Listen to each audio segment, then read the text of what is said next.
In today's video, I'm going to teach you how to create Jira issues from email. This is really useful if you get a lot of requests or bug reports by email and you want them to automatically show up as Jira issues without manually copying and pasting. I'll walk you through the setup step by step so you can follow along in your own Jira instance. First, open Jira in your browser and sign in with an account that has administrator permissions. You'll need admin access because we're going to work in the system settings, which regular users can't see. Once you're in Jira, look for the settings icon. This is usually a small gear icon in the top right corner of the screen. Click that to open the administration menu. From here, you'll see several options related to configuration and product settings. In the menu, find and click on the option labeled System. This will take you to the main system administration area, where you can control things like email, logging, and general configuration.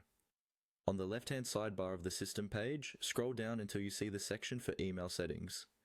Under that, click on Incoming Mail. This is where Jira manages all of the rules and connections for emails that are turned into issues or comments. On the Incoming Mail page, you'll see a list of any existing mail handlers that might already be set up. To add a new one, look for the button that says Add Incoming Mail Handler and click it.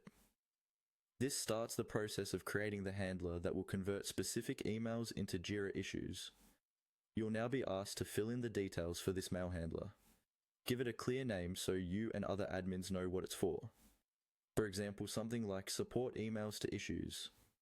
Select the mail server that Jira should use to retrieve messages. If you don't see any mail servers listed, you'll need to set one up in Jira first, using your organization's email credentials. Then, choose the type of handler you want, typically the option that creates a new issue from each email. Configure how Jira should interpret the email, which project the issues should go into, what default issue type to use, and how to handle the email body and subject. When you're happy with the configuration, scroll down and click on the Add button. Jira will save the mail handler and start using it to process incoming emails according to the rules you just defined. From now on, emails that meet those conditions will automatically be turned into Jira issues, streamlining your workflow.